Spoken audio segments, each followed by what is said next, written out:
Definitely real, boy. Yeah. Trying to get this loot anyway. Hey, yo, Queens, get the money. Long time, no cash.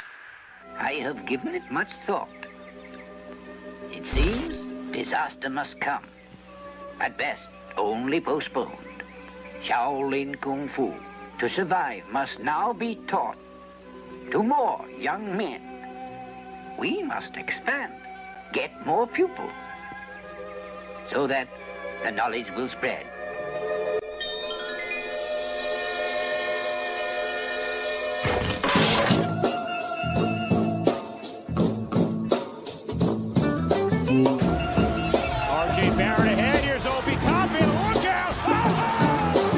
To the Bulls foul. No. Anthony for three. Bang!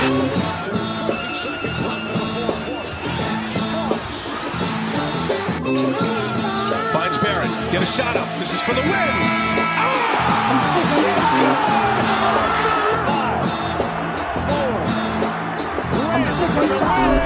We gotta lay cool. We tired of being cool, man. Every time we turn around, you telling us to be cool. Shit, man, we tired. The same thing, be cool. We be too cool, we gonna lose. We do it for the love of the game. Yo, it's your boy Hard Will, aka Will, chilling with my bro. You already know from the Thor L aka Chef Me Barry. That's how that Crawford. That's how that Crawford jab was coming that night. Hey yo, that's how that Crawford jab was. That's how that Crawford jab was coming. Shout out to everybody patching in. Bang bang. Oh Lord. How many lumps do you want? How many lumps do you want with that coffee? Oh, 3 or 4 lumps. Bang, bang, bang, bang, bang, bang. Ah, man, shit. We might as well get right into it. All right, let me shout out the few people that's here. Kerry Cox was good. Good to see you. JJ, Ribby, Dre. What's Knicks good, y'all? Are nice if you're still here. Salute. Freezy. What's good if you're still here? What's good to everybody? Hope everybody's doing well. Right back at it, man. Like we said, we're gonna keep these shows coming. Trying to get to that 1,000 because we back outside. So if you ain't already subscribed, I mean, show some love and go and hit the subscribe button for your boys, man. Hit the notification so you know when we live. You know what I mean? This episode is brought to you by Canteen Wireless. You already know. What's good, Al? How you doing, bro? Chilling, bro. Chilling. Anything good? Chilling. Yep. How was your weekend? Yeah, it was all right. I can't complain, man, with the fight and everything, you know. I can say I wasn't surprised. That's why I didn't bet. But I was surprised that my man looked like that. We're going to get into that, but that was basically how my week, because everything was based around that fight this weekend. You know what I'm saying? We had a barbecue, had some people over at the crib. And that's basically what my weekend was about. We waited so long for that fight. You know, I'm a little disappointed, honestly. I still had a great weekend because I think either way, we got to see a fight that we expected to be really, really well. So I think with that in my weekend, it was pretty dope. What you did? How about yours? It was cool. Went over to Big Lee house, watched the Shout out Big Lee. Watched the fight on the big. He had the the blow up projector, so we watched the fight on the big blow up projector. Other than that, it was a slow weekend. Didn't do too much. That was it. Do too much. You know, it was pretty much excited, waiting for the fight. Yep. Yeah, I mean, like same thing for me, bro. Was we well anticipated this fight.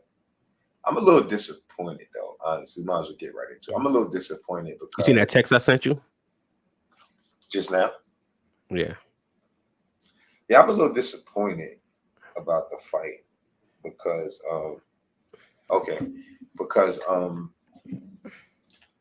I expected Spence to do a little better than what he did. But like I said, I didn't bet on the fight because it was one of those fights. But like I told you yesterday. Once I seen Spence get knocked down from a flare punch or just like a flurry type punch, even though it could happen, I knew something, it wasn't right. But at the same time, I was like, cool, okay, that happened.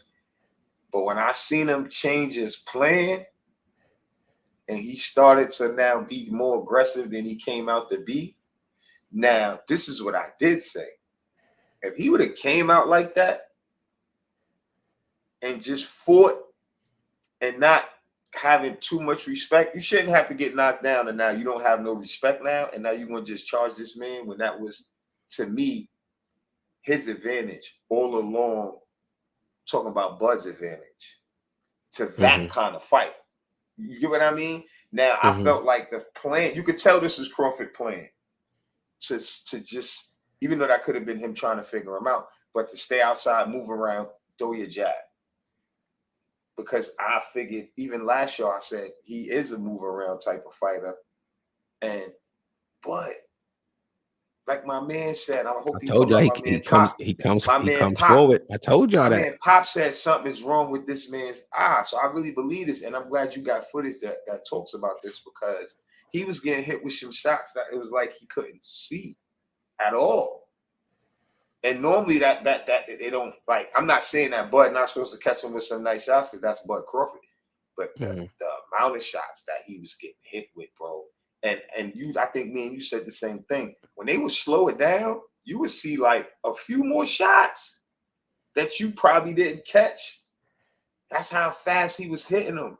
Yeah, I had to slow that 7th round one down. I had to keep rewinding because that uppercut came so fast. I mean, I thought it was the overhand right that put him down, but no. It was a lightning fast uppercut that a lot of people didn't even see that one. A lot of people didn't see that one. But go ahead. Yeah, and that's basically how I felt that once he got knocked down, and after that 2nd round, he got thirsty and he felt like he was gonna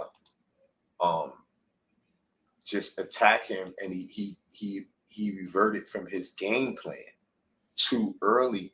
And I feel like if he would have just came in like that, then you got a better chance, because even Crawford had to respect Spence when he got aggressive. But at the same time, he knew he just knocked him down and he just had to be patient. So it was no way Spence could win like that. And even when he would hit him with, I told you this yesterday, with a shot after he got aggressive, by the time he threw all them shots, his punches got weak. And that's why Bud was able to knock him down again off of a solid shot that Spence caught him with when he knocked him down the 2nd time. And I was like, because he's wasting energy, throwing all these punches, and they're not connecting.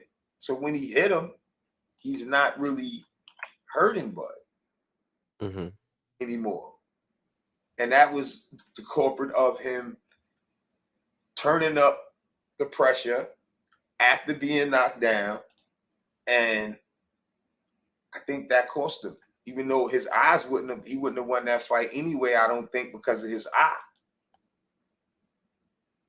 And we'll get in more into that. But that's just some of the stuff that I've seen from what I've seen, though. You feel me? So, I'm just trying to give you, I know I'm like going to this part, I'm going from, I'm all over the place, but that's just how I looked at it. I'm trying to sum it up. I had Crawford winning the fight. I had Spence. I gotta admit who I had, but I said I wasn't betting though. I said that on air. I told my boy Pop when he caught me. We talked about the eye, and we talked about the eye situation. I was like, I'm not. Let me send it to Freeze. I send it to Freeze if you want to. I was like, I'm not betting on winning on this fight. When anybody can win this fight, like I just want to enjoy the fight to a point where how I felt when Spence lost, that I didn't lose no money, and I like both of them. The thing with me was Spence had more pay-per-view. I had more opportunity to see more Spence fights. When I went to research Bud, I really liked Bud. And as I got a chance to see more Bud throughout this whole experience, when they did when they followed them, they training and all of that, I like Bud even more. because he's a humble dude. Even just now I was looking, his trainer wasn't saying nothing. They were saying he eating too many burgers and all that shit. He said, "We Who gonna eating too see many burgers? Who eating too many burgers? Spence, the trainer of the year, told Mhm. Bud's trainer, your fat ass, you Trainer eat of the too many year, trainer of the burgers." year, my ass. Yeah, he said, your fat ass, you eating too many burgers. So after the fight, he said, the trainer said, yeah, he didn't even get one round. He said he shouldn't have signed this contract. He said he shouldn't have signed this contract because he didn't get one round. They telling me about eating burgers and all that. This is how you handle it. You don't pop shit. You wait till your fighter or the fighter do what he got to do, and then that's it. That's it. And I respected his trainer for that too, because he was professional about his shit. You know what I'm saying? So, you know what I mean? But yeah, that's just how I don't respect it. I don't respect the trainer. He had that man out there looking horrible. You know what I mean? Which Yeah, trainer? that man. Spence. Trainer, yo, yeah, bro, yeah, I think it's more to it. It's more to it. I'm just saying, like the game plan. Eyeball. It could be that. Listen, you still put him out there, so you still put the. If it was any doubt in your mind, you talking about to do with it. Al. You talking about professional boxing. We're not talking about backyard brawling. We talking about professional boxing, right? If it was any doubt in your mind or any kind of this is a little wither of doubt, you shouldn't have put him out there. You know what I mean? Because that man could have got killed in that ring. You know, I know we was calling for the stop. I know me personally, I was calling for them to stop the fight. I was like, stop the fight, referee. And I'm talking about in like the 4th, 5th round. I knew it was over. Crawford took it easy on him, Al. Like I think Crawford he did take it easy on him. He could have mopped the floor with him. He could have mopped the floor with him and got him out of there early. That boy even earlier. Like I said, why? I said he ain't even attacking him to finish him. He know he hurt. I said you don't want to hurt this boy. This is I know my keys to the fight was how both of them each fighter had to make the other fighter uncomfortable, right? And I talked about that. And I said, if Spence is going to win, he's going to have to get them early rounds, right? Because if it go to them later rounds, Crawford, that's where he's in his bag. He get to go into his little bag of tricks. I had no idea I was going to witness something like that. I had no idea. No idea. But I will say this. It was about 46 seconds left in the second round. And they square up. And anyone that knows boxing knows this particular part of the fight. Spence throws a jab or whatever. They end up clinching. Is at this very moment, Crawford doesn't budge. So he pushes Spence off him. When a fighter does that, it's two things he's saying to you. You're not stronger than me, and I'm not going anywhere. I'm about to stand right here the rest of the fight. And that 20 seconds later, he put him on the floor. So, and at that moment, I budged. I had JB. I budged. I said, look, he done figured him out already. He done figured him out in the second round already. And then the rest was just when I'm going to get you out of here. I mean, Crawford punches his punches are so precise. Like a lot of the punches you don't even see him. We don't even see him hit his opponents with. That's how good he is, you know. And I just think Spence was just outclassed.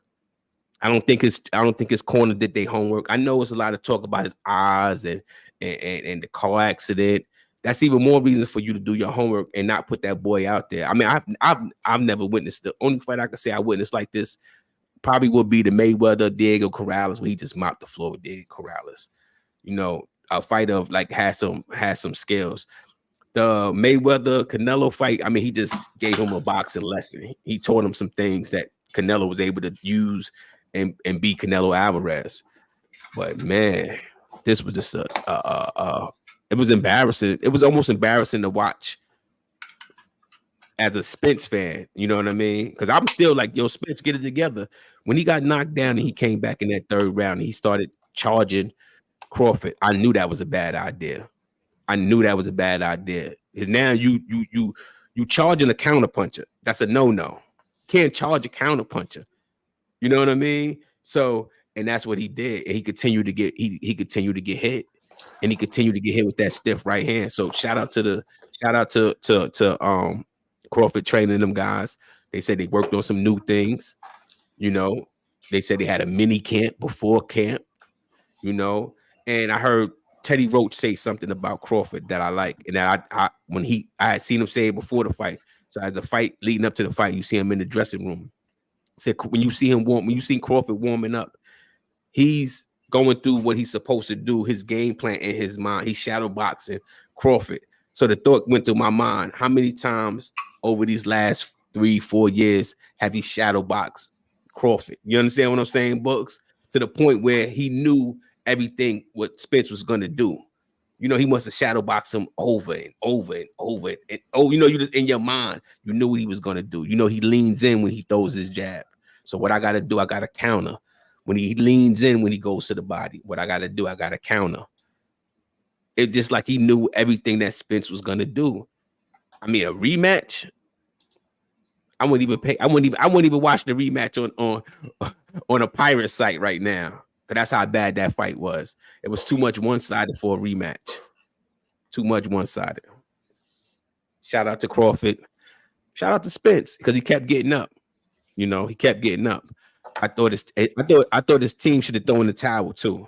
At least the 7th round, that fight should have been over. He shouldn't have had to take 2 more rounds of abuse. When he got, I think the ref stopped it before it got. I think the ref stopped it before it got like that.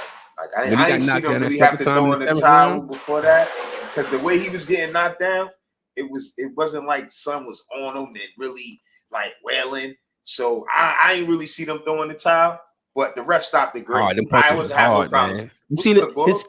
His face was busted from just a jab. But that's because but he was hitting them for every round the same way for 7 rounds. What you think gonna happen? He kept on hitting them. Shout out Jay Buggs in the building. I told you he was ambidextrous. He got power in both hands. What's good, bro? What's good, bro?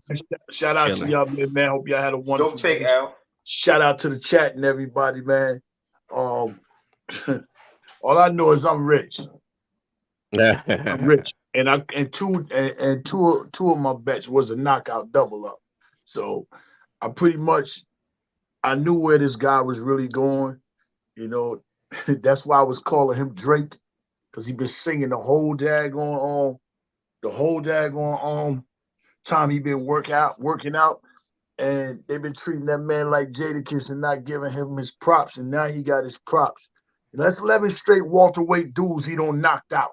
11 straight since he moved up to that punch, and I'm just happy for the dude. You know, it's the fight could have been better. But dude went in there really on a mission to go ahead and handle his business. And dude ain't never had nobody in front of him like that. You know what I'm saying?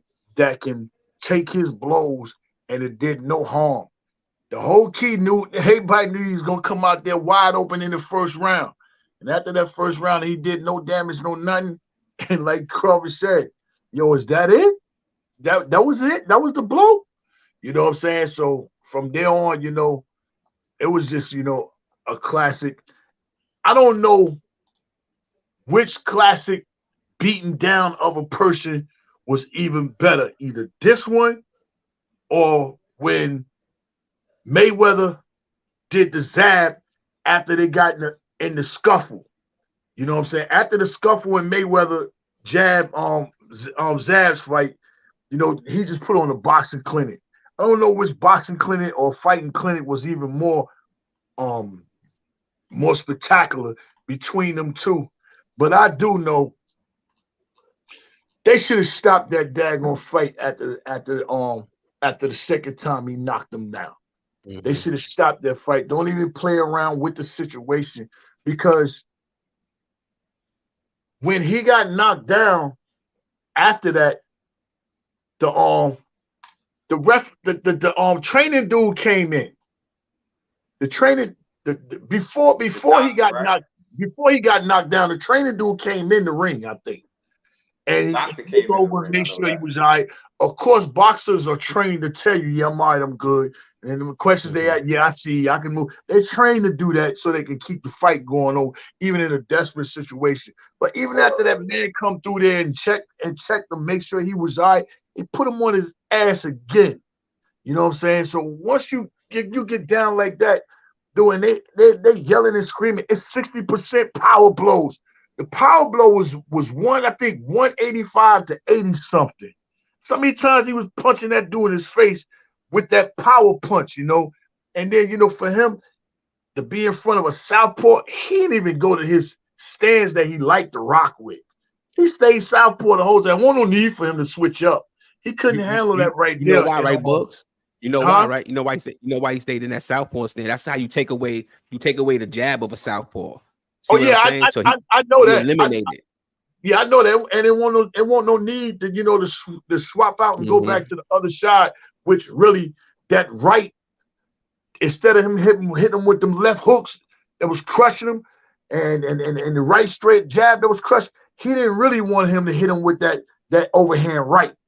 You know what I'm saying? I'm glad he didn't switch and go back to his normal style, but I don't want to see that fight again at all. I don't want to see you fight again because like they've been talking about it, dude might not have even been right, and you yelling and screaming December. Dude, you ain't ready to get back in that ring in no December with this man. He been training at high altitude up Denver, Colorado, and all this, that, there, you know what I'm saying? I don't want to see this guy. I'm glad he's all right, and shout out to all the great legendary boxers that was there. They ain't allowed none of the big stars, nothing to really be in that ring. Normally in a big fight like that, you see the superstars. You know what I'm saying? Meaning like movie stars and all that, the Urban Magic, Denzels and all that. You see them, them seats was covered by boxers. And shout out to them boxers that came through, held it down. Tarver, Roy, even Zab was there. Of course Floyd was there. So many Tommy Hitman Hurt. So many boxers was around that ring. Like, yeah, this is what it's supposed to be. I didn't see Ray Leonard. You know what I'm saying? I'm shocked Ray wasn't there. Maybe Ray knew what it was going to be or whatever, man. But, shout out to old boy. I want to see him go on and fight that other dude. Keep going and keep doing what you're doing, man. He deserved everything that he had for him that win. I'm glad he won the fight, especially when the dude in the audience is talking to him and talking Charlo, all reckless and disrespectful. He said, "You next, Charlo. Yeah, man. You next, Charlo." No, it wasn't Charlo. It was another dude. They had another dude at the press conference. Oh, you talking about the press conference? Okay. Yeah, and then they was using the N-word and all this, that, you know what I'm saying? And like he said, dude, it ain't even got to come to something like that. Just root for your family, your people, and my people root for my people, and let the two fighters get in the ring. You acting like you can fight. You want to box. You fighting? Dude was out all reckless and everything. So dude just showed a whole lot of composure. You know what I'm saying? He didn't get out of character. Nothing, man. The whole time, man. So shout out to Terrence Crawford. When I gotta take it back. It wasn't the second round that I knew it was over.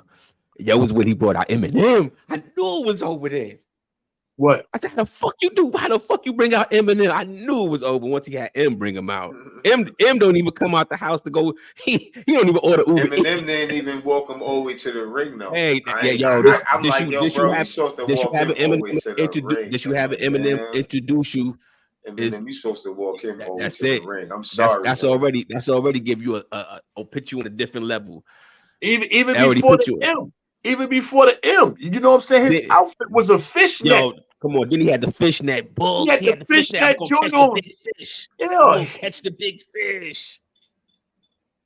I said no, he ain't got. I said no. I said no. This ninja ain't got a fishnet on to catch the big fish.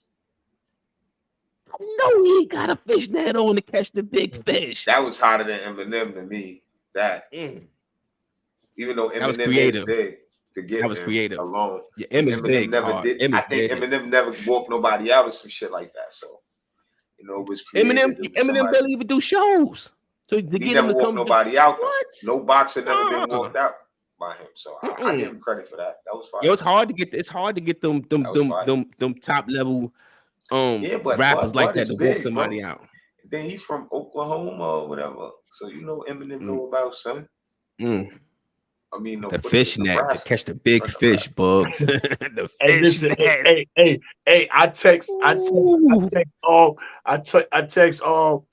Will the Jada Kiss verse. That's what he should have came out there with checkmate. You know what I'm saying? He should have came out there.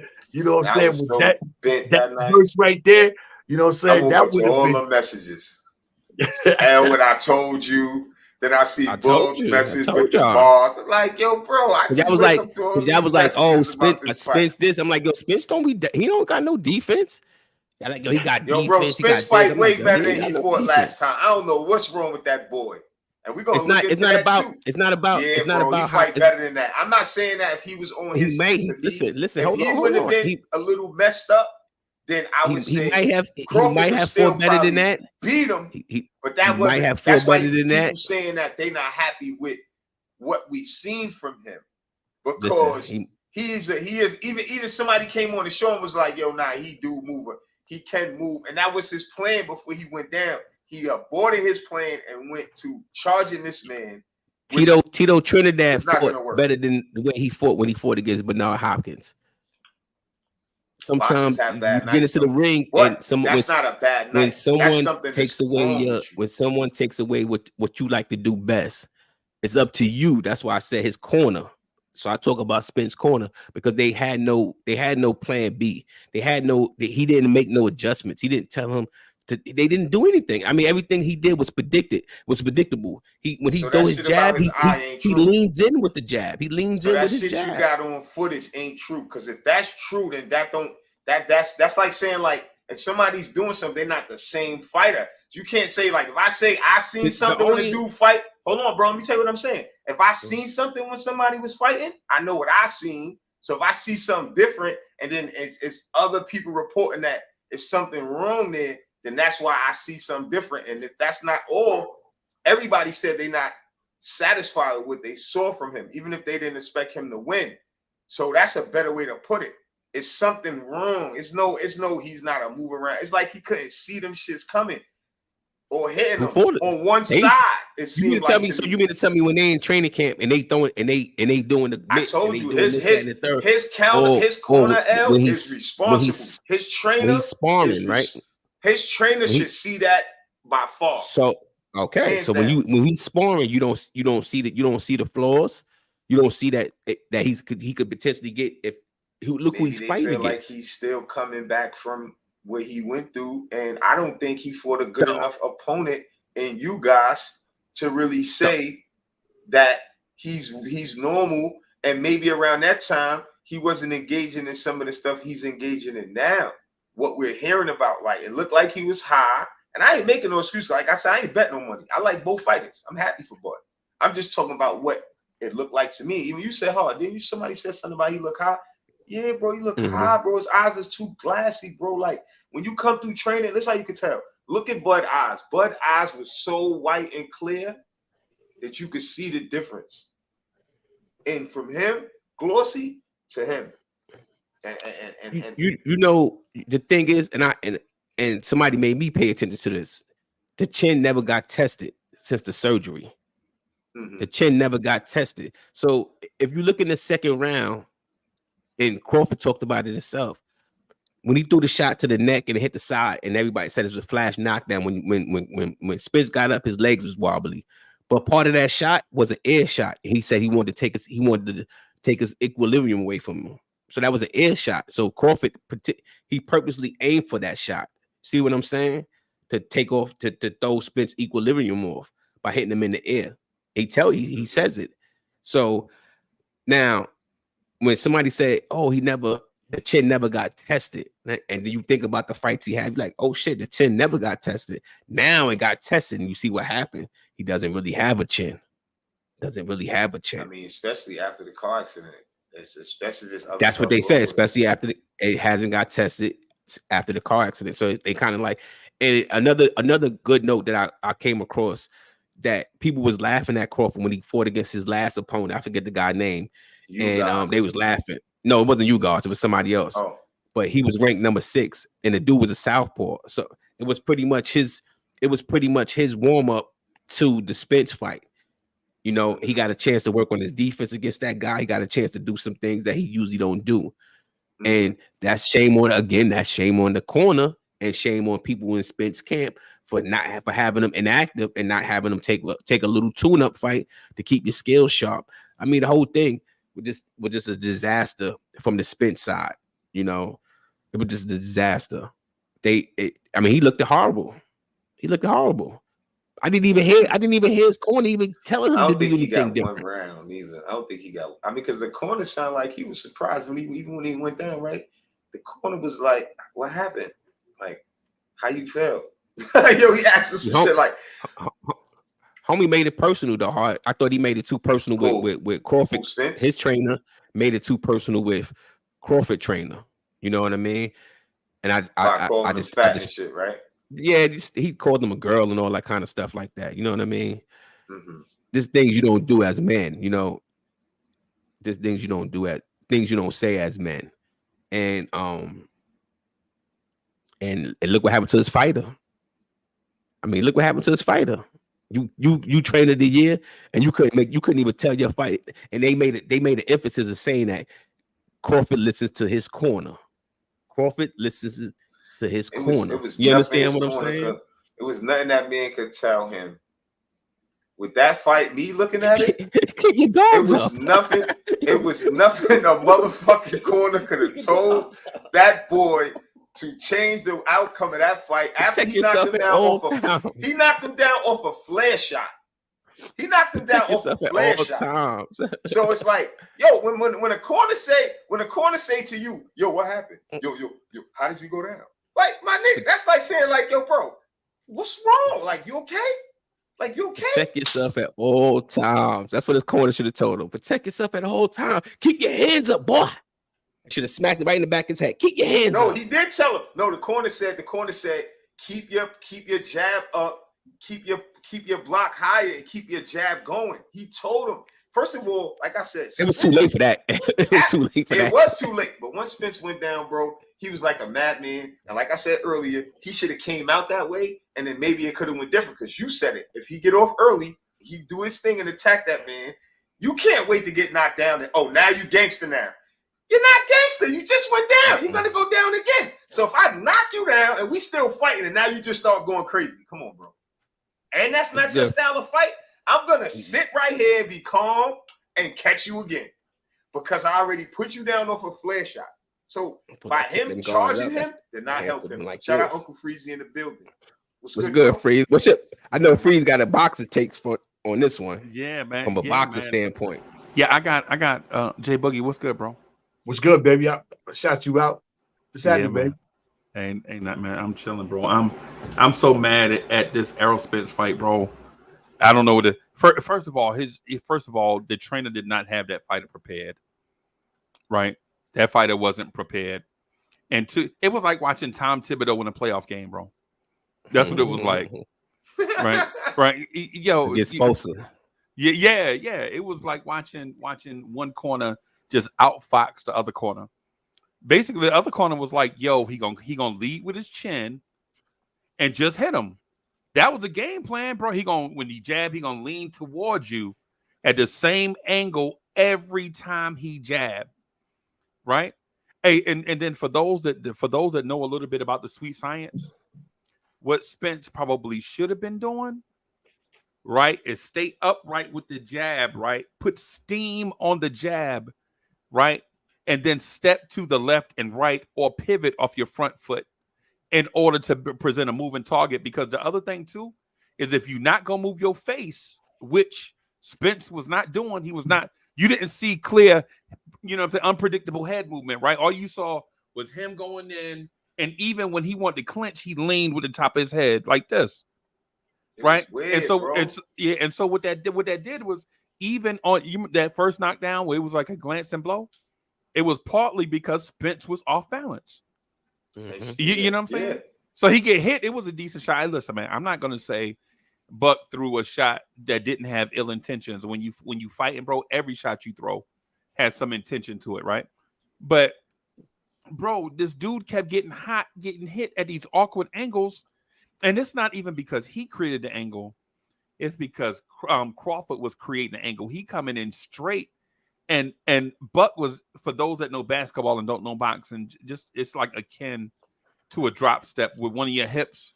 When you drop one of your hips and you create another angle or whatever, man. Yeah, man. Listen, man.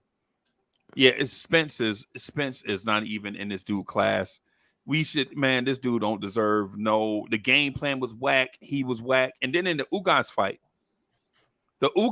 they saved him in the Ugas fight. When Ugas had him hurt,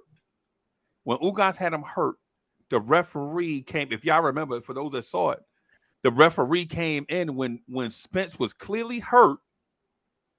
The referee called in the ring doctor. Remember he called timeout? He called timeout to help him pick up his mouthpiece. Remember that? That's when he picked up his mouthpiece. He got his chin checked in. Right. That's what I'm saying. And then he went to the so he make it through the round. And then at the beginning of the next round, the referee calls timeout at the beginning of the round, which gives that man more than 60 seconds to recover. And a ring doctor come in and look at him. And then Spence watched him after that.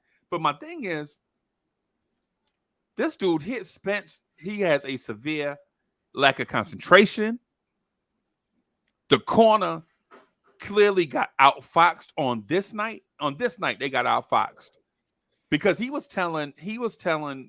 corner man was telling him, stop going in straight, right? He's like, stop running straight into him.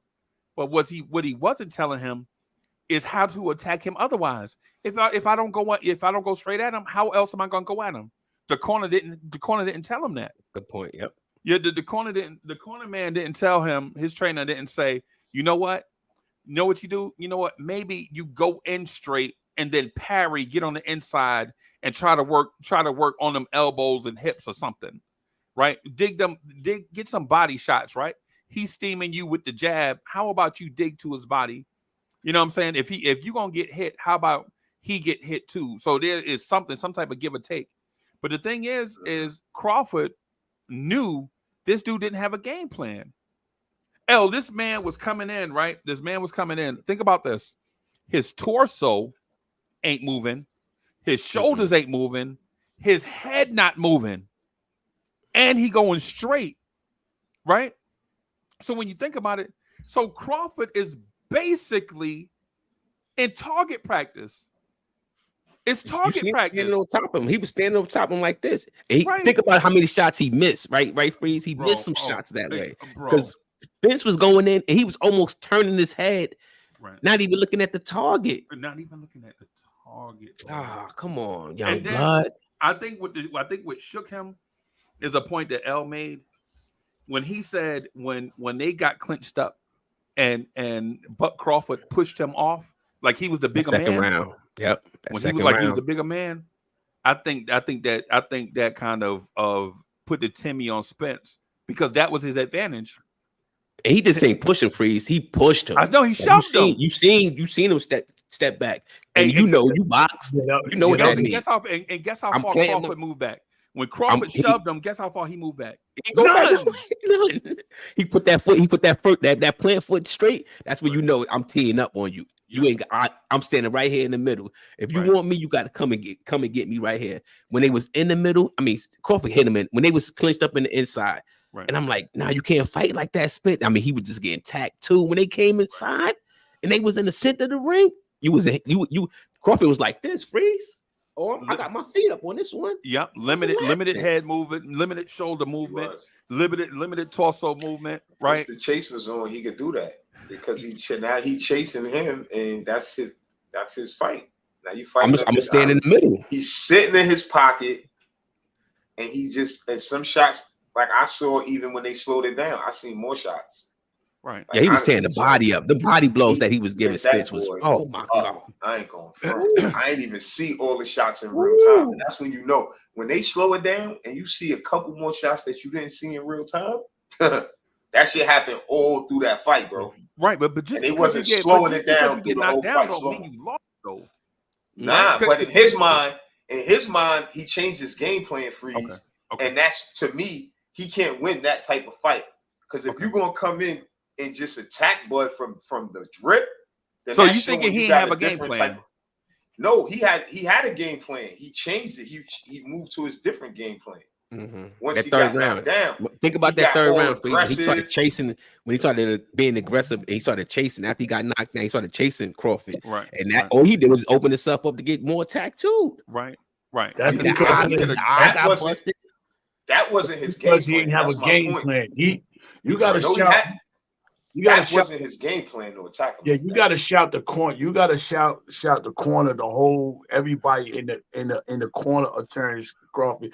That's what you call. You know how they like we just said dang, what was the word that was just used far as him, he put on a boxing exhibition. Right.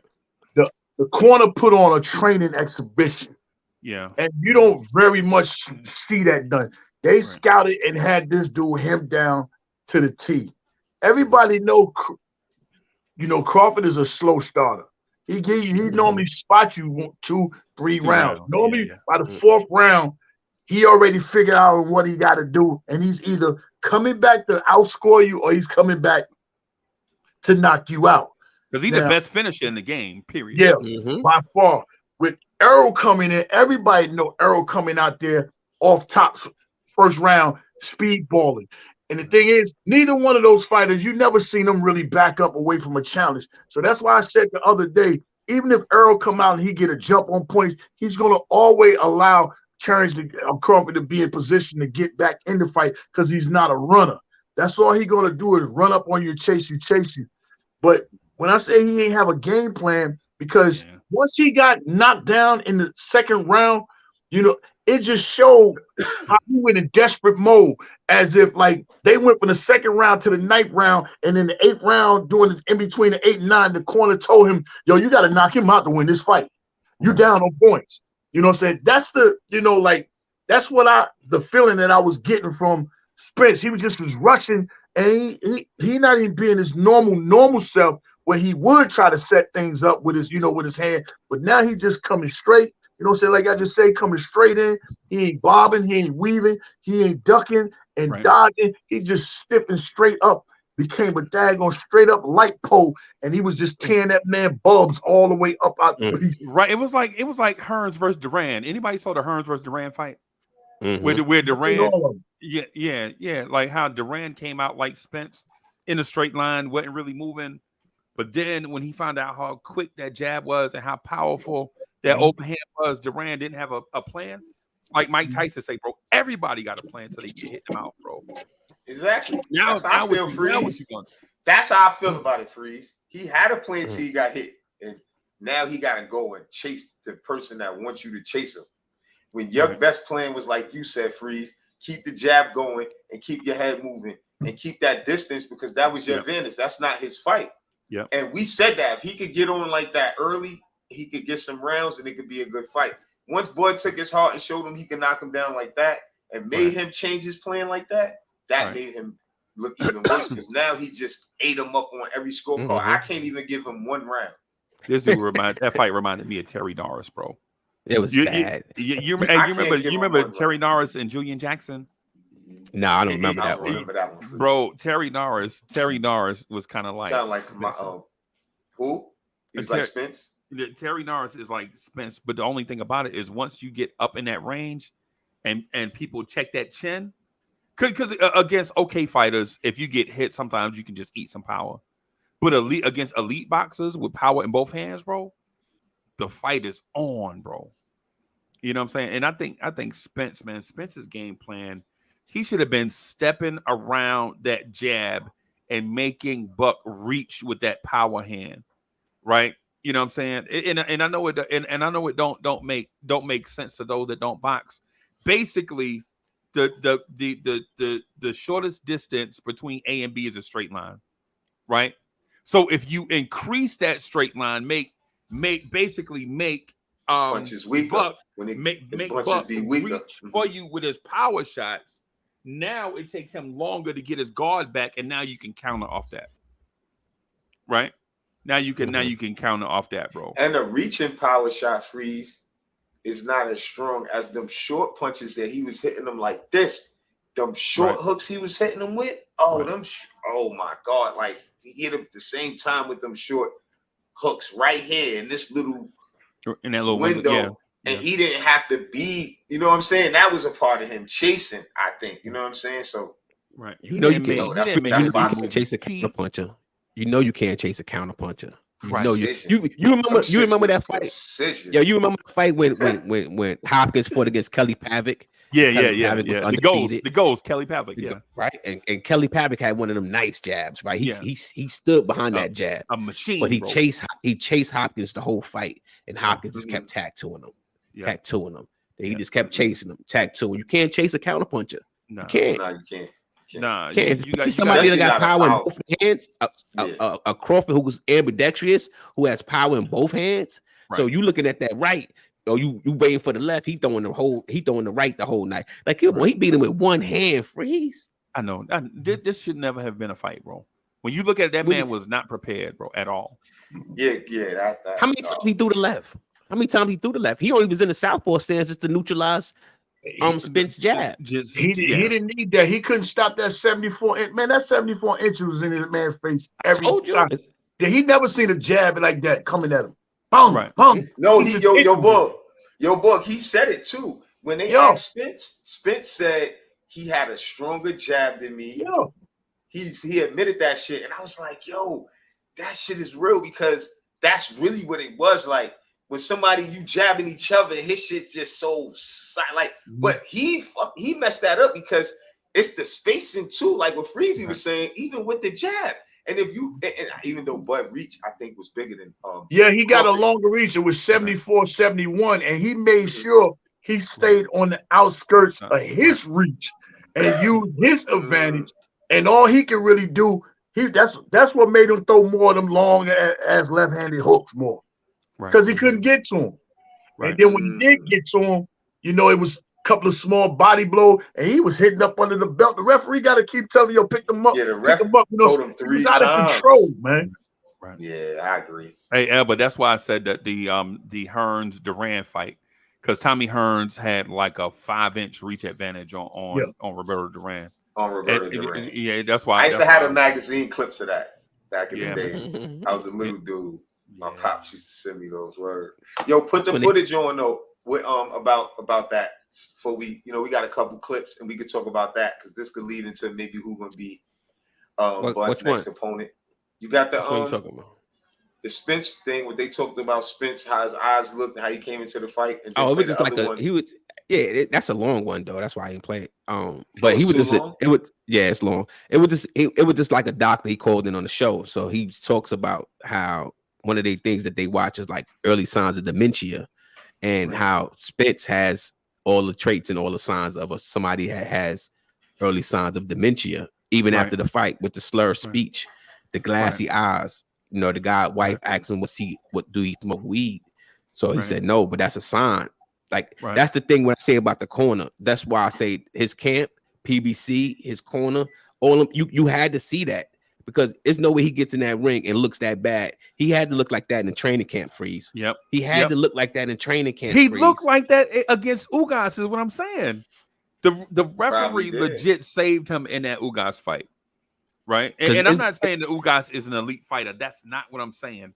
What I'm saying is Spence has lost a lot, is what I'm saying. His whole camp should have been sparring against southpaws because I didn't even know this to the night of the fight that this is only his 3rd time fighting against a southpaw in 20-something fights.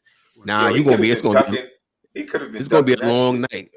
He could have been ducking this fight for a long time. And they said how many southpaws have Crawford fought? His last fight was against a southpaw, just to tune up for this fight. That's what I'm saying. Crawford could fight. Spence corner, his management team, PBC. Y'all all get a big fat F. Everybody get a big fat F for keeping that man either one, he was inactive for too long, or 2, he washed up. Right. I think that car accident messed him up. That may be it, man. But I will say this about the southpaw thing. What I was taught as a young trash boxer is when you fight southpaws, do go through your things in reverse order. So instead of if you're trying to go to the head against orthodox, you're trying to go to the body of a southpaw. You know what I'm saying? To Spence didn't display the footwork of an elite boxer. Even when he was getting hit, You didn't see him roll and move his head because millimeters and centimeters mean a lot when somebody is punching at you. If you miss, you know what they call a haymaker that missed by a centimeter, right? It's a haymaker that missed by a centimeter, right? Because 1 centimeter to the left or right, it can hit you and you can be out, right? So my thing with Spence is, I ain't gonna lie to you, he looked like, I hate to say it for a dude this young, but he do look like a shot fighter, bro. Yeah. He do Shout look out, like a shot real fighter. quick. Let me shout out Andrew. If y'all go back to the last show, Andrew was spot on with his prediction. So shout out to Andrew. And look in the comment section. He was spot on with his prediction. What he said? He said that Crawford was going to get to him. He said early stoppage by Crawford. He called it. Yeah, I said that too. I called it Crawford in 7. Yep. Shout out Andrew. What's good, bro? Andrew Good to called see it. you. Called it perfectly. He said he was going to knock his eye out. Right. Shout out Andrew. Yeah, man.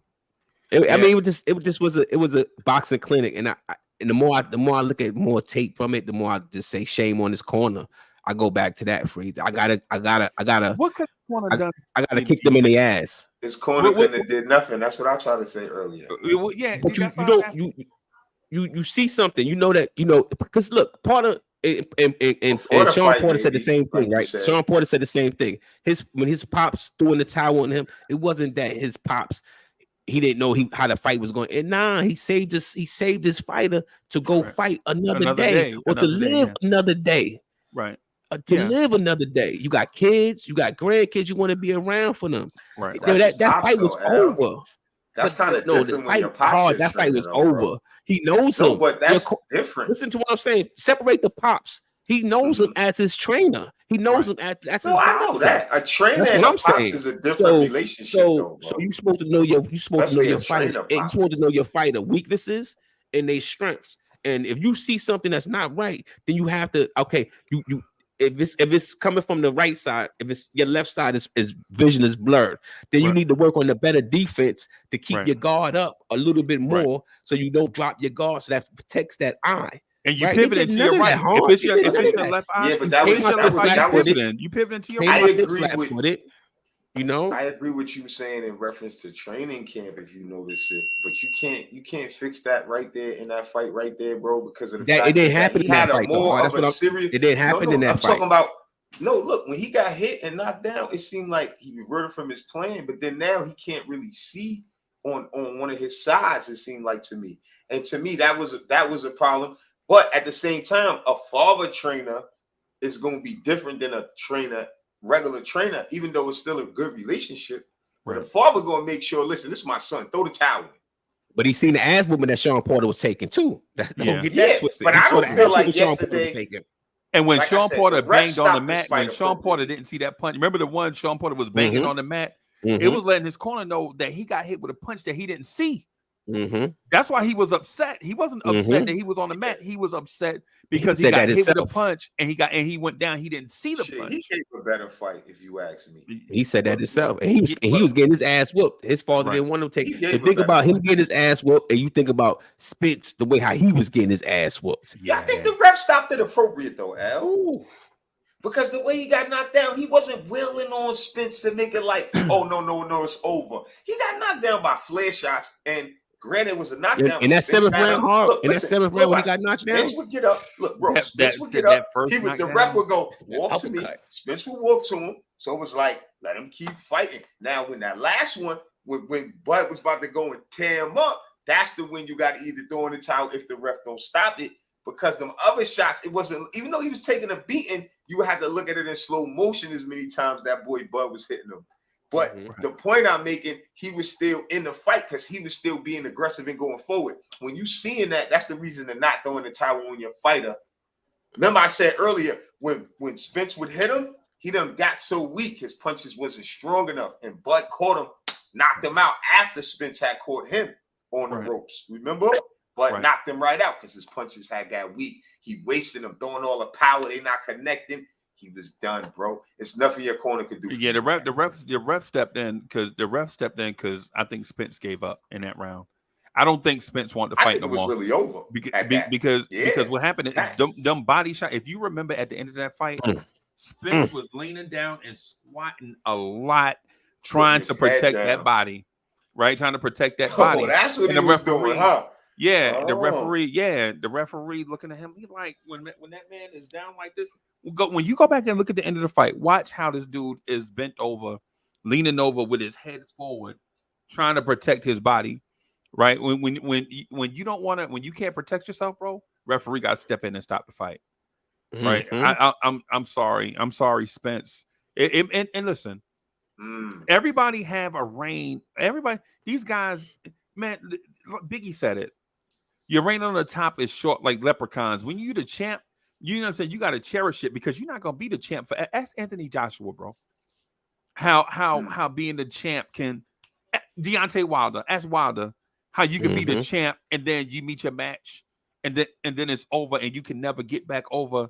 Because now that we look at Joshua and Wilder, I think we're looking at shot fighters right now when those two too. Yep. You know what I'm saying? So I mean, it happens, bro. You know what I'm saying? Credit to Terrence Crawford, who don't forget that 6th round. He beat that man so bad when the bell said ding, he was going into that man's corner. Y'all remember that? Right. He was walking. He was going to walk into that man. Nah, go that way, dude. The referee jumped him. Go that way. That's what I'm saying. That's what I'm saying. That's what I say.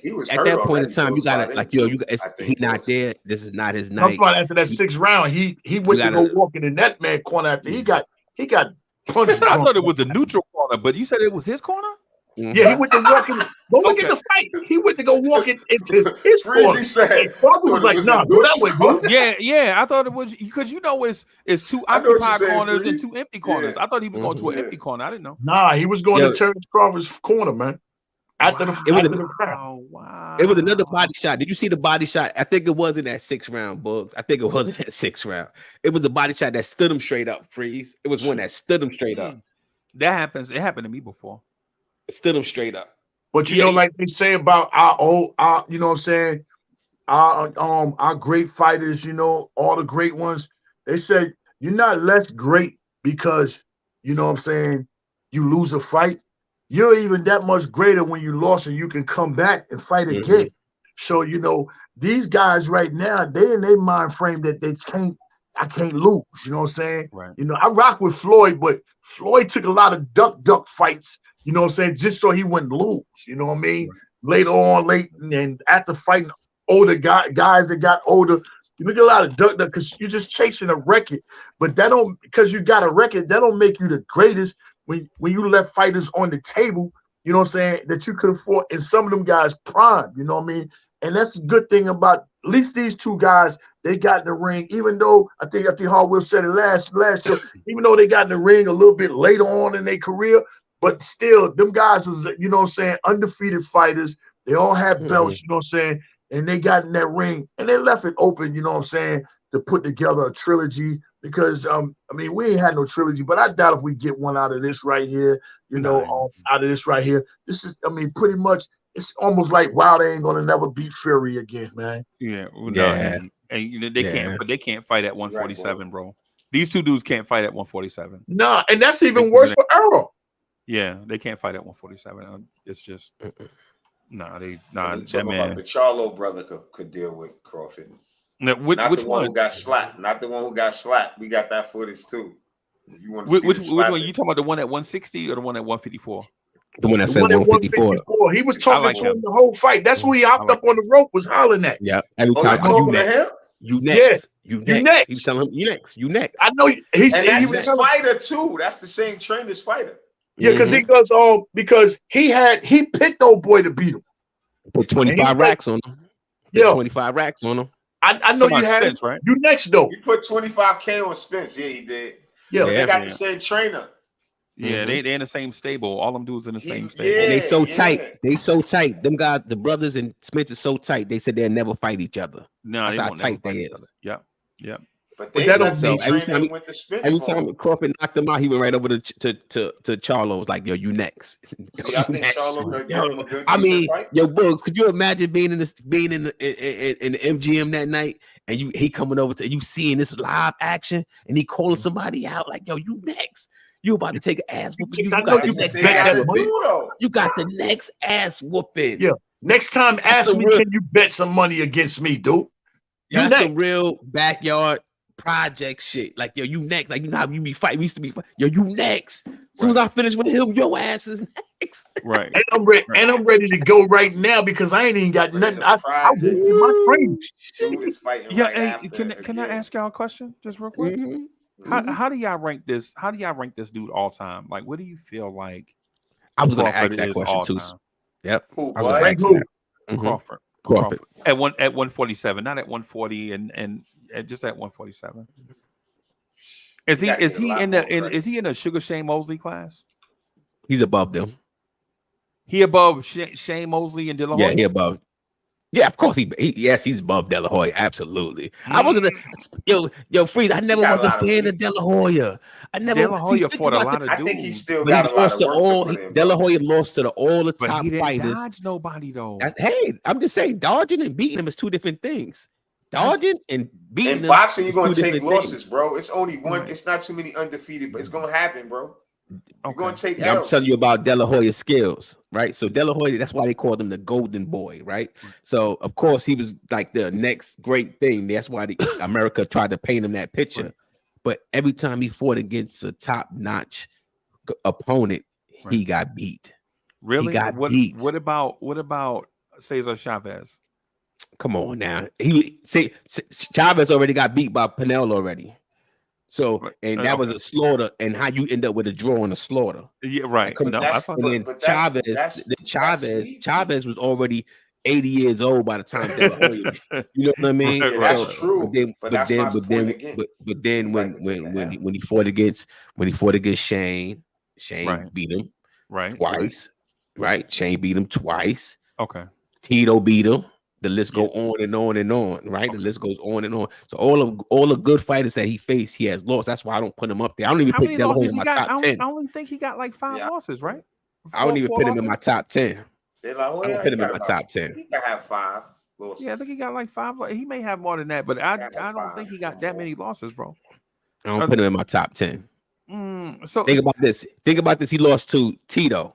Okay. He lost to Pacquiao. He lost to Hopkins. He lost to Sugar Shane twice, right? Who else he lost to? All those dudes are Hall of Famers, bro.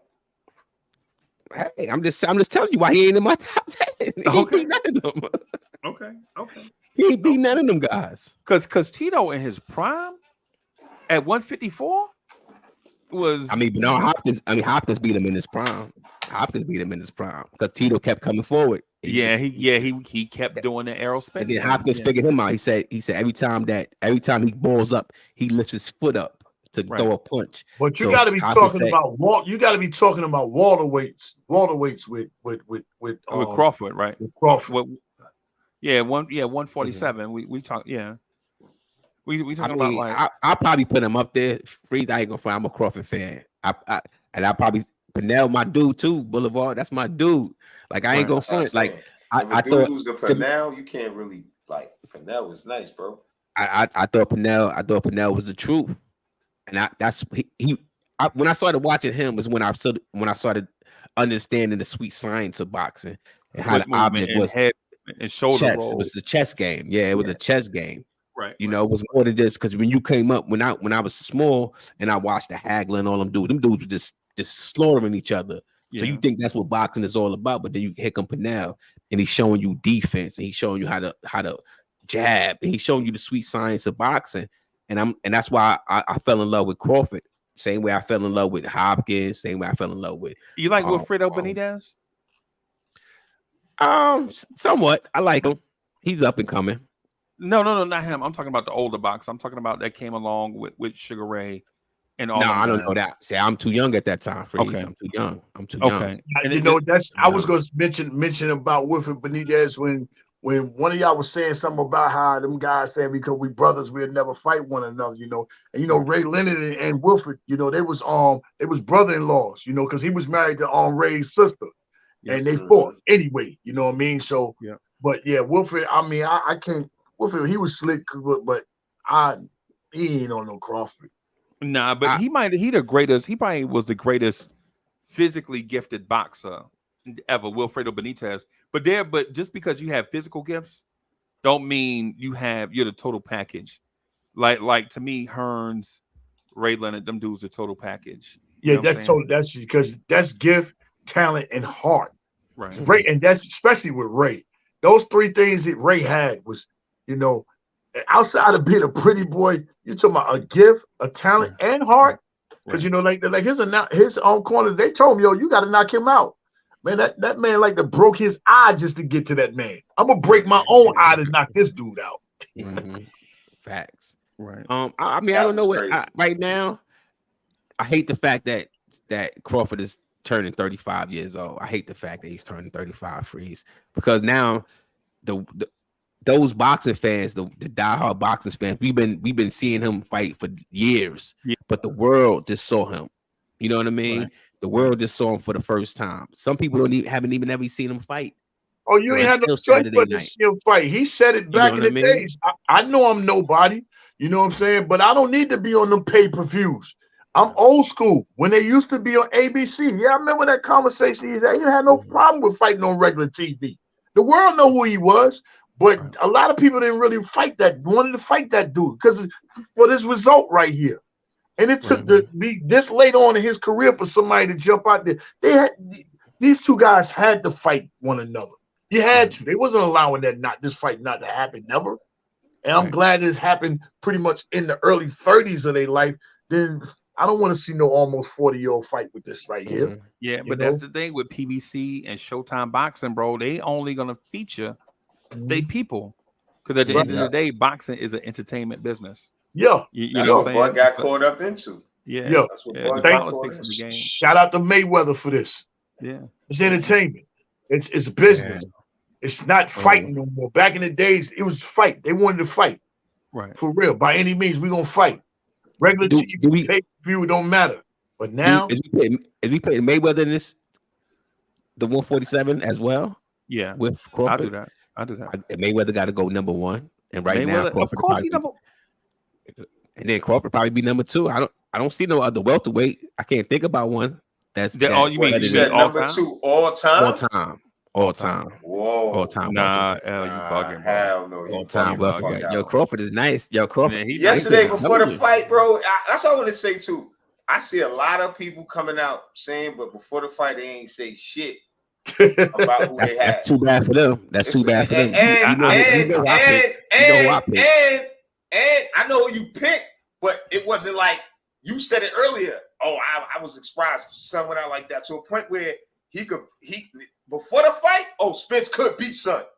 I didn't hear. Oh, he cannot beat him at all. Yes, the way it looked, I can hear this saying now because we saw it. But before that, nobody said, "Oh, this is going to be this type of fight. He's just going to watch this." Of course not. You had two 1A fighters. You ain't have a 1A and 1B. You had two A1 fighters going against each other. So of course nobody couldn't say that because that's just discrediting both of them. It's discrediting Spence. I'm talking about what I'm hearing now. So shame on them. That's why I said anybody could catch a loss in boxing. It's a fight. The nicest fighter could lose on any night. The nicest. It's how you lose, though, hard. It's how you lose. No, I said it. That's why I said to you, if something was wrong, even when I bring up your examples of what you expected from the fight, we didn't get what we expected. So that's rare. That's something wrong there because of what he's been doing and what we saw. It looked like it's something wrong. It's too strange. So as if anybody could have won. But what we got in that fight is because I think something is wrong. It's no way a healthy Spence would have fought that way. And I can't keep blaming his corner because once the fight is going and they realize he's looking like that, what they going to do? Call off the fight now? And you can't give him no strategy to come back in that situation what we saw right in the heat of the moment. Nah, bro. You look at his. All right. So what you look at, so then you look at another part of the fight, right? So then you can look at that side, but then you got to keep on going. So then you look at the fact that he got exposed. Now he got exposed by another better boxer, another better corner. You know, he's flat-footed. You know, all his bad traits got exposed. So it was just a matter of time, and it just so happened that it was Crawford, but it could have been somebody else who had. It could have been Boots Enos. It could have been Boots. It could have been boots. Right. You know, it just takes the right corner and the right boxer to expose another boxer. And it's not like it's not like you get knocked down or it's a draw or it was going back and forth or whatever. No one expected that it was just going to be a mopping. He mopped the floor with him from round one to he finished him. I didn't see that coming. But I told you that it's potential somebody's going to get knocked out. I couldn't call who's going to get knocked out because I can't discredit the boxers who put the work in. So my thing was the boxers, each one of them had to make the other boxer uncomfortable. Because if he would have let Spence get comfortable, then it probably would have been lights out for Crawford. But he didn't let Spence get comfortable. Spence let him get comfortable, and it was lights out for him. So did the knockdown play any part in it in the second round? Of course, he let him get comfortable. Okay. He let I don't think that was about being. That was a flare shot. But let's establish. He was backing up and said like this. He used one hand the whole night and knocked him down, bro. It was jab, hook, uppercut, all with the right hand. Right. But if you establish the comfort thing, Crawford wasn't never challenged. The dude was coming straight at Crawford in a straight line. Did he break a sweat freeze? Did he break a sweat? Right. Yeah, of course. Because Crawford was like, okay, he not moving left or right. He not parrying, right? He didn't. And then when Spence Spence cutting off the ring, that was a masterclass. If y'all noticed in the early rounds when Crawford was trying to get up, Spence cutting off that ring. Typewriter then. Yeah. He was.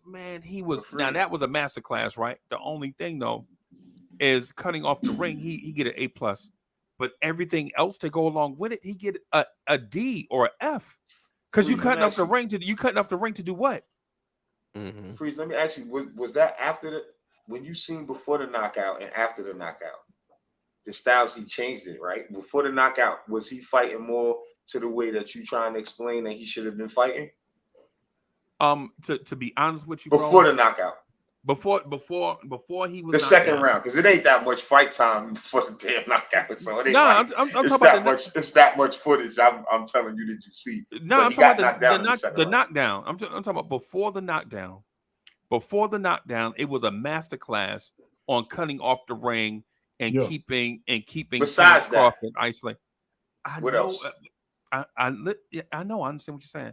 What I'm saying though is when he was cutting off the ring, he did not put himself in position of offense, right? He was not in offensive positions, right? And then once he got knocked down, anytime somebody get knocked down, you need about a round and a half to get your head right. Anybody ever boxed before, you already know when you get knocked down, you need about a round or so to get your head right because you're not thinking about the power punch itself. You kind of thinking like, man, how did I get hit with that? What was it? You know what I'm saying? Am I tipping something? It's like you thinking about all these things because you were kind of in like survival mode, right? And then your confidence kind of grows as you go along and you don't get hit like that again, right? So by the time round 4 coming, this man was getting hit with barrages. This is round 4 is in my opinion, when Terrence Crawford started opening up, when he stopped holding back, he started throwing what he wanted to throw.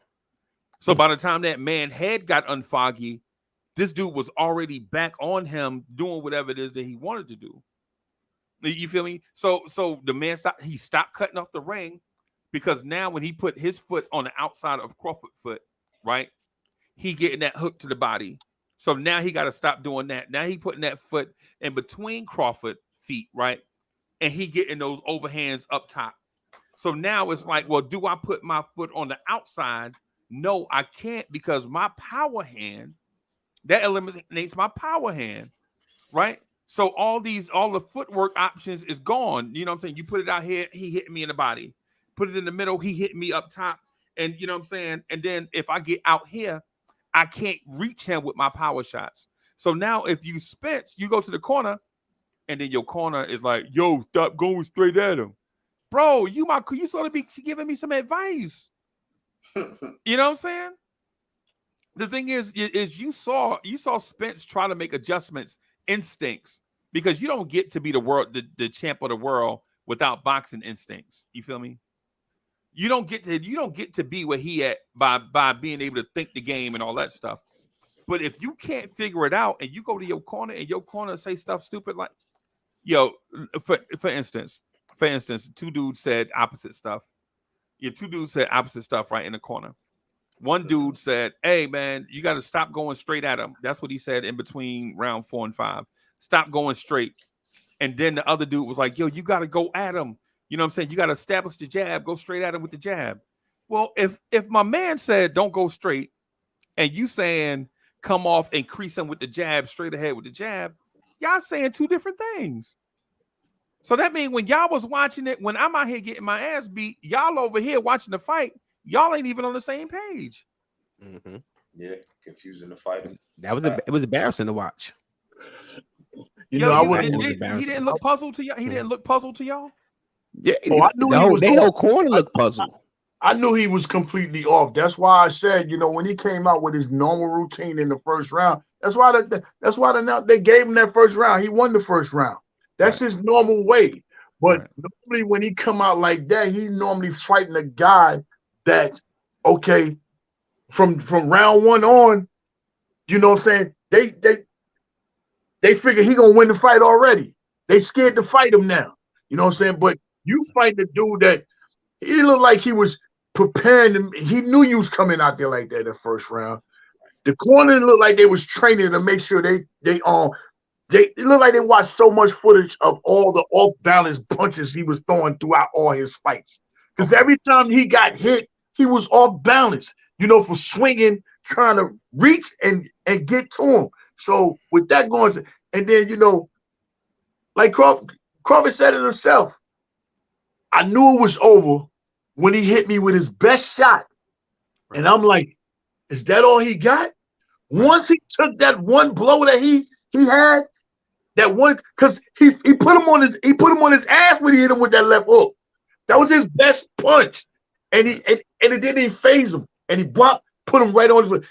The fight was really over because I hit him with my best shot. He didn't know what to do. You know what I'm saying? It's just that, man, their corner was so perfectly trained for this fight. They were so focused. Crawford reminded me of, matter of fact, I'm going to use the great Kobe. Crawford reminded me, he's so focused on this fight. He reminded me when Kobe was checking the inbound bounce from, what's his name, old boy with the podcast, what's his name, the light-skinned dude, and he faked the ball in Kobe's face, and Kobe didn't even blink. That's how focused these guys were this fight. They didn't even blink with what this dude Spence was doing at all, point blank. And what 50 say? The second album, it was a massacre. Right. And Jay Boogie, think about this, bro. Think about this. If Crawford is saying, "Oh, he hit me with his best shot," that's all he got. Imagine what Spence is thinking. Damn, I hit him with my best shot and he didn't even move. Didn't even move. And as soon as I threw it, he counterpunched me and put me on my ass. That's the thing. He hit him with that left hook and hit him right, slam on the button on the jaw, right on the right side of the jaw. And back came that counterpunch. Boom! Put him right down. Right down. But, I just hope the brother don't rush himself back in the ring. You talking about December, yo. Please don't do that. It's August. Yeah, man. It's August. You need at least 2 months to recover. Yeah. You know what I'm saying? Then you got to watch footage and film. Right. And then you got to go into training. It's not enough time, dude. I know about your 30 days and all that. Don't rush that. I wouldn't even rush it. And if I was Terrence, I'm not even coming back out there unless you got that bread got to be right for me to come back out there. Right. For him. Yeah, for him. Because you already seen what, if I can go get more money for this, what's his name, Cholo or Carlo, whatever. If I can go get more money for that right there, I'm not fighting this dude. L, I'm gonna say this to L though. L, I don't know if Crawford want Charlo, bro. Well, that Charlo's actually he didn't come down. He's actually moving up. So he's actually Crawford size. He's actually Crawford waist. It's the other one that's the bigger one. No, yeah, the dude at 160. Yeah, the oldest The one that's fighting Canelo, is is he moved up in the weight to right fight 160. Canelo. Right, 160. So he's moving up. Yeah, and Buck Yo, is show my 140. man slapping his brother though. Show my man slapping his brother though, man. Real quick before we get out of here, man. Yeah. All right, hold on. Yeah, man. We pull it up. Yeah, I think Charlo brother, because he got to come in there different to fight that guy. He can't go in there. He got the range. He can't. But The lighter one is gifted, bro. The lighter one is gifted. The other one is a pretty good athlete. But he's the one that keeps ducking everybody. He ain't wanna fight like fight in Crawford, 2 years though? though. Freeze. I don't think he want to fight. The one that got Crawford. smacked. The one that got Crawford is smacked. like- He fight like in 2 years. Okay. Crawford is like my man from BMF, man, Lamar. Oh, wow. You see him? You ain't see Lamar? Wow. He like Lamar from BMF. You Wow. can't stop the rain. Yeah, I put that out on Twitter that same night. Y'all see Lamar, aka the young Jadakiss of boxing. You can't stop the rain. I put that out on Twitter. Matter of fact, I called Al that same night. Told him Lamar. Yeah, Look you at texted me the verses. Yeah, okay. I'm not putting nothing past Terrence. I don't care who he get ready to fight. That man already don't prove and show. I've been watching him for a while too. That man don't show me, he's a technician inside that ring. And the more thing about it, I know for a fact I can trust him to be prepared and ready for whoever he get ready to fight. Yeah. But this fight right here showed me I don't know if somebody else can make sure they prepared to fight this dude. I know this dude, when he come in that ring, he going to be 100% on point, locked in, and ready. I know that. And for you to beat him, you're going to have a damn good fight that night. Right. I Hey, know can I one say thing something? could say. Oh, I'm sorry. Yeah. No, I was gonna say one thing I want to say. He did say in reference to how they kind of blackballed him. So coming from places where you know how that feel, if you ever been before, that shit will make you really fuck somebody up. So if coming from where he came from, and he ain't getting no pay-per-view, that's enough right there to give you the willpower to knock somebody's head off. Go ahead, Freeze. My bad. That's all. Well, I was just gonna say this to L real quick before I jump off, man. Get out the way. Bro, L, there is no way we can even have a discussion about 147 with Mayweather being number one. Even though I love Mayweather, bro. The greatest to me, the greatest pound for pound or 147 fighter to ever breathe breath. They should name the game after him is Sugar Ray Robinson. Right? Sugar Ray Robinson may be the greatest fighter, period, at any weight. You know what I'm saying? And especially at 147. You know what I'm saying? I respect Floyd, and I respect Sugar Ray, and I respect Hagler and Hearns and Pacquiao and all Crawford. these guys. Yeah, and Crawford and all these guys that come through 147. But I think the conversation start and end with Sugar Ray Robinson. And then at 2, we could just put names in the hat and just draw them out. How about we do it like this, Freeze? How about we do it? How about we give them their era? How about that? That's a good idea. I like that. You know why? Because this is always my thing. LeBron can't trump Jordan. LeBron can't trump Jordan. How you like Same that? thing. So it gotta be it's the Bud Crawford era, right? That's what he said. It's the Bud Crawford. Mayweather had his era. It's the Bud Crawford era. But that don't mean we give him best of all time, though. Because he had to be motivated by some of them other greats. This is one fighter that we always overlook, right? And keep this fighter in mind, right? Andre Ward. Yep. Everyone needs to stop overlooking Andre at Ward 175. And put some respect on his name.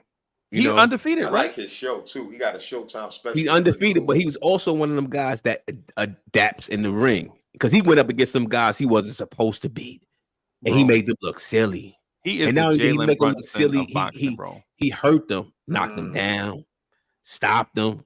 You know, so let's give Andre Ward his just dues too, because he was also one of them fighters that adjusted in the ring But he didn't not have like the fighter to do. When you look at Andre Ward, you like what he like Gumby, bro. It's like what does he do? What is he fast? No, he not faster than most dudes.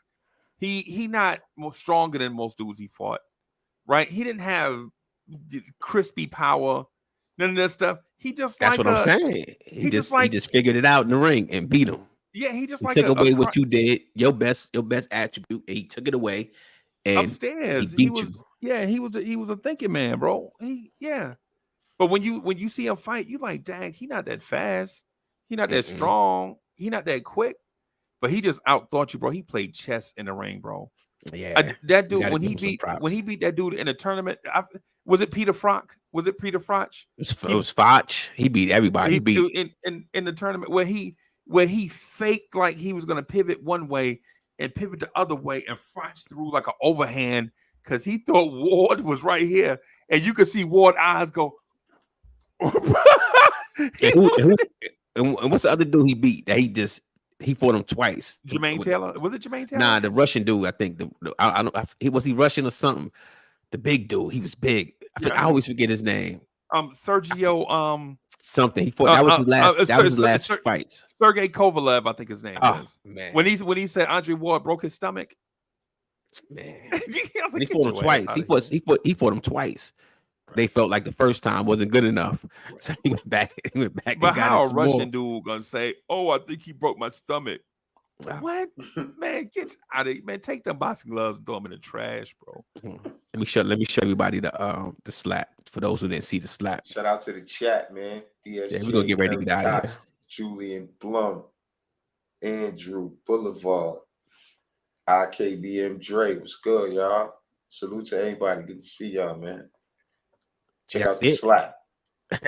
Hold on, I gotta play it. Check out the slap. Give it a second. It's loading. Bow. We heard it. Can you see it? It's loud, bro. Yeah, we see it now.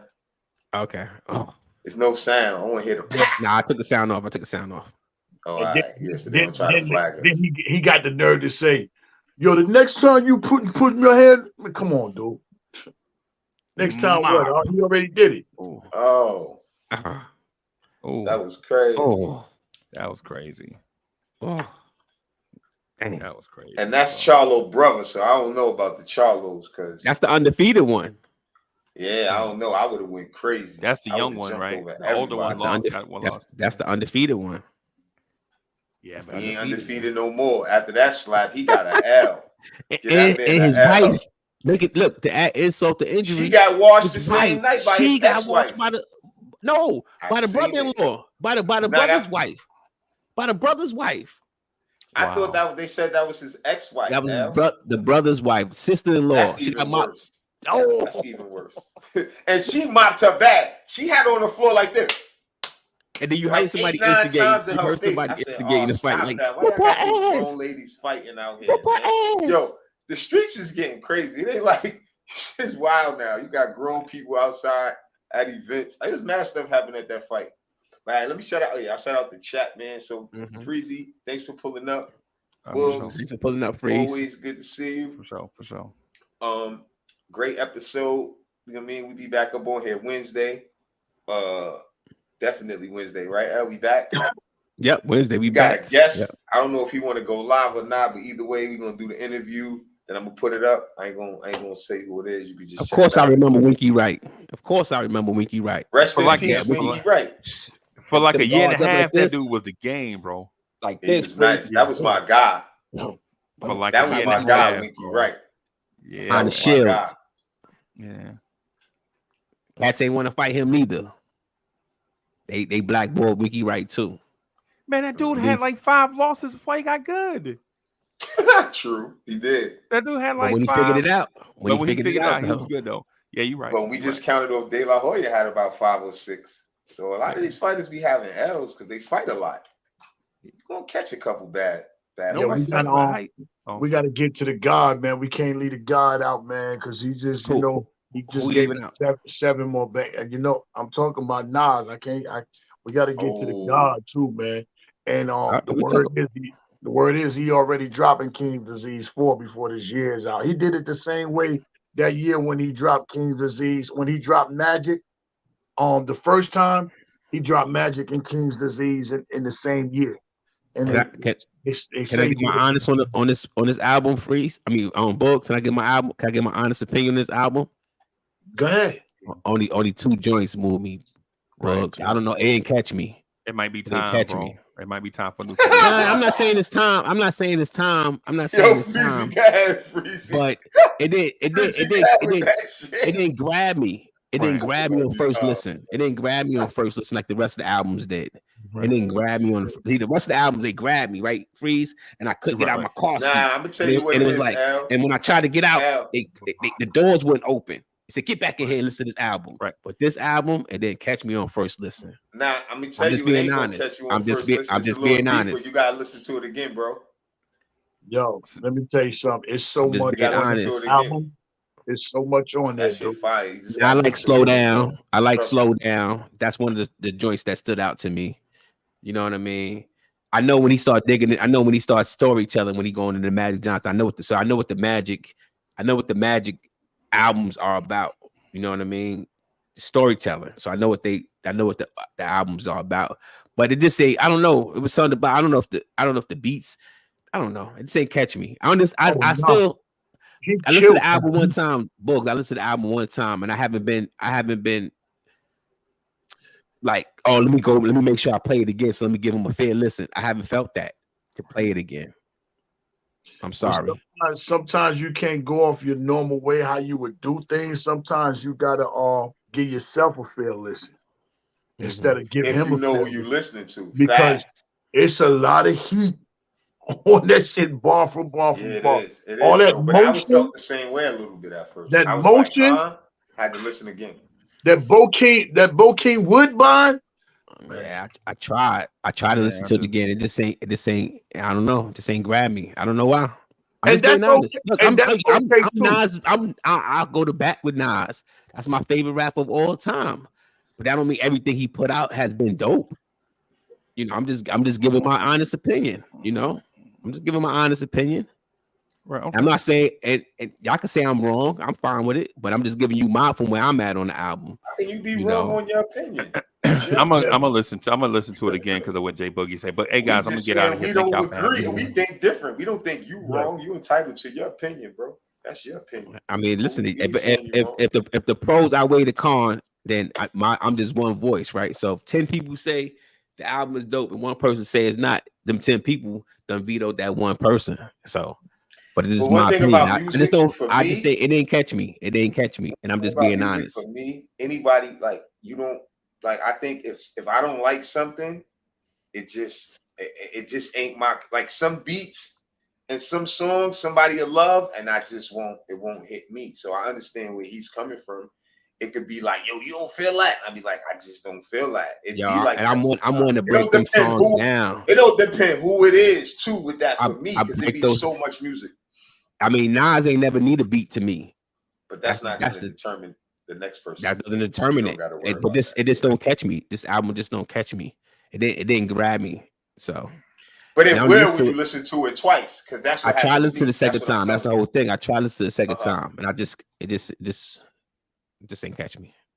So I think I only got past. When I listened to the second time, I got past Abracadabra, and I got past the 50 joint, him and 50, and then that was it. I think I didn't want to listen to it anymore. You listen to the last. You listen to that 50 shit. That ain't.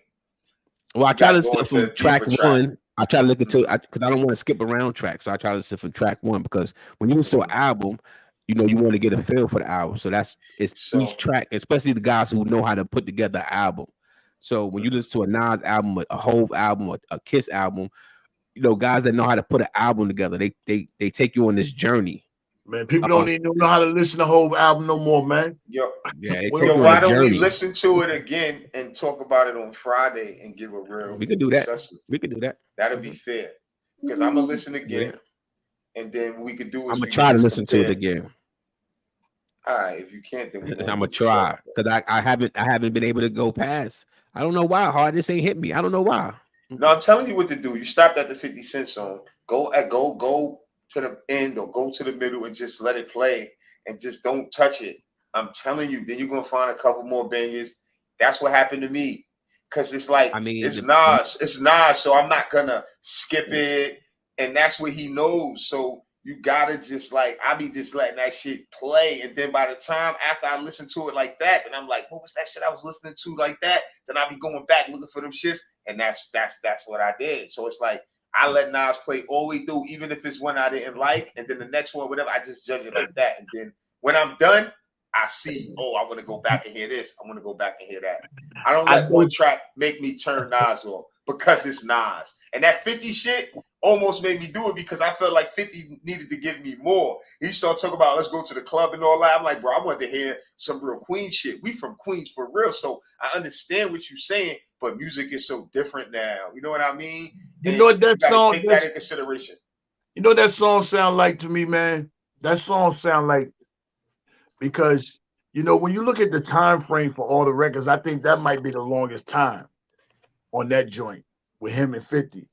It makes me think like, yo, like I got a song already done did it, but oh shit, come on, man, Hard Will, he just came through and I'm playing the joint, and Hard Will like, yo, that's just a fire right there. Yo, I need a verse up on that, and he just let him put a verse up on the shit. That's what I got out of it with him and 50. I don't think 50 really was like, I don't think he really sent him the beat, none of that shit. I think they was just together, and he was like, yo, I know you don't cook under me, and he's like, play this right, he played that right there, and I believe that's what it is, man. But yeah, man, the homie got a lot of shit, man. We could talk about it on Friday. He said niggas was going to get in their feelings, just like they came from the dentist. He said a lot of shit in there. It's a lot of hidden gems in there. That's why I said if you listen to it, then you be like, oh shit, I caught some shit. But it may not make you feel like your other favorite albums. It happens. It just happens sometimes, because sometimes artists are going in a way where you used to them doing things another way. So it happens. But like I said, Friday is a good idea. We could pull up with that. Bring your sippy cup. That'd be a nice vibe. You know what I'm saying? And another great episode, man. I just want to say rest in peace to Gilly the Kid's son. Shout out to those guys, man. Happy birthday, Gil. Yep. Shout out to them, man. Sorry for your loss. Shout out to the sponsors, Canteen Wireless. And that's about it, man. Thanks, Freezy, for pulling up. Bugs, Worldwide L, another dope episode for the love of the game. We'll be back Wednesday. Boxing episode. We ain't even talking no basketball. Wednesday, we'll be back with a special guest. I ain't gonna say nothing about who, because I'm gonna make sure it goes through right. So we'll be back Wednesday. I see Nephew in the top 5. Top 5 what? Mock draft, you know I be on that stuff, man. You know I be looking. He in the top 5 now.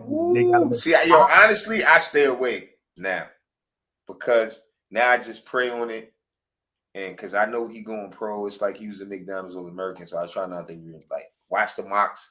I want to just be at the draft. But I'm happy to hear he's at 5 now. Thanks for you gotta make sure you keep up to, because see right now when they become like that, now it becomes business. It's business now, and that's what that's one thing I can't say that I respect about Kyrie, because when he got that one little injury, it's over, shut down.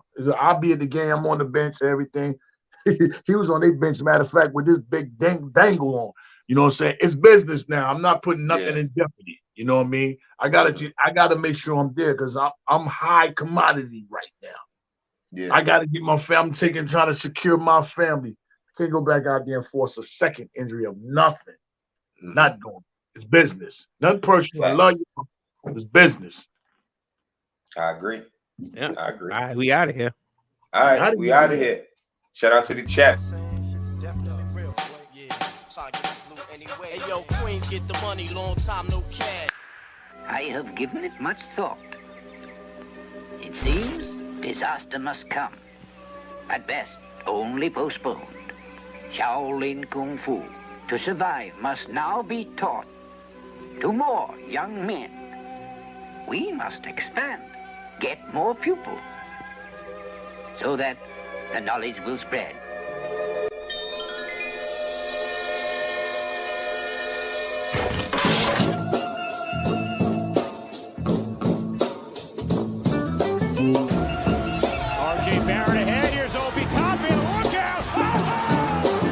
To the Bulls foul.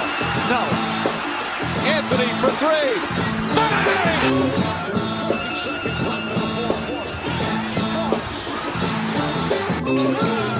Finds Barrett. Get a shot up. This is for the win.